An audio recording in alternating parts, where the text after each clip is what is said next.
သူမကတော့ထူးခြားတဲ့ကိုဝင်ဆောင်တဲ့တယောက်ပါပဲကိုဝင်အတိုင်းသူမတယောက်တည်းပဲလာခဲ့တာပါမိဖွားရမယ့်ရက်ရောက်တော့လဲဆေးရုံကိုသူမတယောက်တည်းပဲသွားပြီးတက်ခဲ့ပါတယ်ဒါပေမဲ့သူမဘယ်တော့မှမငြင်းညူခဲ့ပါဘူးသူမရဲ့ခင်ပွန်းကနိုင်ငံကိုကာကွယ်ပေးနေတဲ့အထူးတပ်ဖွဲ့ဝင်တယောက်ဖြစ်တာကြောင့်ရဲအရာရှိတယောက်ရဲ့ဇနီးအနေနဲ့သူမကတော့ဘလို့အခက်အခဲမျိုးကိုမဆိုတယောက်တည်းရင်ဆိုင်ပြီးခင်ပွန်းဖြစ်သူအတွက်ဂုဏ်ယူဖို့ကြိုတင်ဆုံးဖြတ်ထားပြီးသားပါတရက်မှာတော့ဂွေကျိုးတယောက်မိဖွားခြင်းအကြောင်းစာဖတ်နေတော့သူမကိုကုသပေးနေတဲ့ဆရာဝန်ကအခန်းပြင်ထွက်ပြီးသူမအဖေကိုသွားတွေ့ဖို့ပြောလာပါတယ်ဂွေကျိုးရဲ့ရင်ထဲမှာတော့တမျိုးကြီးဖြစ်သွားပါတယ်တခုခုတော့မှားနေပြီဆိုတာသူမခံစားလိုက်ရပါတယ်တကယ်လဲဟုတ်နေတာပါပဲအခန်းပြင်ဘက်ကိုထွက်သွားလိုက်တာနဲ့သူမအဖေကစိတ်မကောင်းစရာသတင်းဆိုးကြီးကိုပြောပြလိုက်ပါတယ်အဲ့ဒါကိုကြားလိုက်ရတဲ့အခါဂွေကျိုးတယောက်စိတ်တွေလှုပ်ရှားလွန်းလို့ဘာဆက်လုပ်ရမှန်းမသိဖြစ်သွားပေမဲ့စိတ်ကိုတည်ငြိမ်အောင်ထားရမယ်ဆိုတာကိုတော့သူမသိလိုက်ပါတယ်သူမမျက်လုံးထဲမှာဝိတက်လာတဲ့မျက်ရည်တွေကိုအတင်းထိန်းထားလိုက်ပါတယ်နောက်တစ်နေ့မှာတော့ဂွေကျိုးတယောက်ဘဲချိန်မဆိုမိဖွားနိုင်တယ်လို့စိုးရိမ်တဲ့အတွက်စုယောင်ကအလုတ်ခွင့်ယူပြီးသူမနဲ့အတူချီနင်းကိုလိုက်ပို့ပေးပါတယ်သူမကကိုဝင်ထဲမှုတွားရလာရခက်ခဲနေတာကြောင့်ခရီးကအရမ်းကျသွားပါတယ်ဂွေကျိုးတယောက်စိတ်ကိုတည်ငြိမ်အောင်အသေးအတန်စူးစမ်းနေပေမဲ့ခင်မုန်းဖြစ်သူအကြိုက်ဆုံးမုံကိုကောက်ကင်လိုက်တဲ့အချိန်မှာတော့တညလုံးထိန်းထားခဲ့တဲ့မျက်ရည်တွေပါးပြင်ပေါ်ကိုစီးကျလာပါတော့တယ်ကြာရှည်ပြီးပင်ပန်းတဲ့ခရီးကိုဖျက်ဆီးပြီးနောက်ခင်မုန်းဖြစ်သူရှိတဲ့နေရာကိုရောက်ခါနေအချိန်မှာပဲဂွေကျိုးတယောက်ရုတ်တရက်ပိုင်းနာလာပါတော့တယ်စုယောင်ကနာကျင်မှုကိုတက်တာစေဖို့အသက်ရှူနည်းတွေကိုမြက်မြက်ဆက်ဆက်လမ်းညွှန်ပေးပေမဲ့ကားပေါ်ပြန်တက်တဲ့အချိန်မှာတော့ဘိုင်းနာလာကပိုပြီးခက်စိတ်နဲ့ပြင်းထန်လာပါတယ်လူချမ်းကိုမြက်မြက်တွေ့ချင်တဲ့စိတ်နဲ့သူမသွားတွေကိုတင်းတင်းစိတ်ထားလိုက်ပါတယ်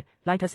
င့်ဖြစ်ပေါ်လာတဲ့နာကျင်မှုကိုတီးခံရင်းနဲ့ခင်မုန်းဖြစ်သူရဲ့ဆေးရုံခန်းစီကိုသူမသွားခဲ့ပါတယ်ဆေးရုံကိုရောက်ချင်းမှာပဲဂွေကျိုးတယောက်အကာအကွယ်ဝစ်စုံကိုဝစ်ဆင်ပြီးသူမအရန်လွှမ်းနေတဲ့သူစီကိုအမြန်ဆုံးသွားခဲ့ပါတယ်လူချမ်းတယောက်ဆေးရုံကတင်ပေါ်မှာသတိမိနေတာကိုတွေးလိုက်ရတဲ့အခါမှာတော့ရက်တော်ကြအောင်ထိန်းချုပ်ထားခဲ့တဲ့သူမရဲ့ခံစားချက်တွေပောက်ကွဲထွက်သွားပါတော့တယ်သူမကလူချမ်းရဲ့နားနာကိုကပ်ပြီးအတူတူဖြတ်တန်းခဲ့တဲ့အမတ်တရလေးတွေကိုအခါခါပြောပြနေရင်ဒီလိုမျိုးလွမ်းဆွတ်တောင်းတတဲ့စိတ်နဲ့သူမရဲ့ချစ်ရသူကိုပြန်ပြီးနိုးထလာစေဖို့မျှော်လင့်နေပါတယ်ဒါပေမဲ့ဘာမှထူးမလာပါဘူးအစားသူမရဲ့ပိုက်နာတာကပိုပြီးပြင်းထန်လာပါတယ်ဒါပေမဲ့လည်းသူမအရှုံးမပေးခဲ့ပါဘူးသူမကပဲသူ့ဘေးနားမှာပဲနေပြီးသူ့ကိုအားပေးစကားတွေခါပြောနေပါတယ်အဲ့ဒီအချိန်မှာပဲသူမရဲ့အတန်ကိုတကယ်ကြားလိုက်တယ်လို့မျိုးလူချမ်းရဲ့မျက်ဝန်းထောင်းကနေမျက်ရည်တစ်စက်ဖြည်းဖြည်းချင်းစီးကျလာပါတယ်ဂွေကျိုးစီကနူးညံ့ပြီးစိတ်ပါလက်ပါအနမ်းတပွင့်ကိုရပြီးနောက်မှာတော့ပိုက်နာတဲ့ဝေဒနာကိုသူမမခံနိုင်တော့တာကြောင့်ဆေးရုံဝန်ထမ်းတွေကသူမကိုမိဖွားခန်းထဲကိုအမြန်ဆုံးခေါ်သွားခဲ့ပါတယ်ကလေးရဲ့ကျန်းမာတဲ့အတန်ကျဲကြီးကဆေးရုံရဲ့တိတ်ဆိတ်မှုကိုဖြိုခွင်းလိုက်ပြီးရက်ရှည်လာများတတိမိနေတဲ့လူချမ်းတယောက်အဲ့ဒီအချိန်မှာပဲအံ့ဩစရာကောင်းလောက်အောင်မျက်လုံးကိုပြန်ဖွင့်ကြည့်လိုက်ပါတယ်ဒါပေမဲ့ခဏအကြာမှာပဲသူပြန်ပြီးအိပ်ပျော်သွားပါတယ်တစ်ဖက်မှာတော့ဂွေကျိုးတယောက်မိဖွားပြီးပင်ပန်းနွမ်းနယ်မှုတွေကနေပြန်နိုးလာပါတယ်စုယောင်ကအဝတ်တွေနဲ့ပတ်ထားတဲ့ကလေးငယ်ကိုသူမစီကိုတွန်းလဲနဲ့ပို့ပေးပါတယ်သူမရဲ့နုနယ်တဲ့သမီးလေးကိုကြည့်လိုက်တဲ့အခါဂွေကျိုးတယောက်ရင်ထဲမှာနှွေးထွေးမှုတွေကိုခံစားလိုက်ရပါတယ်ပြီးတော့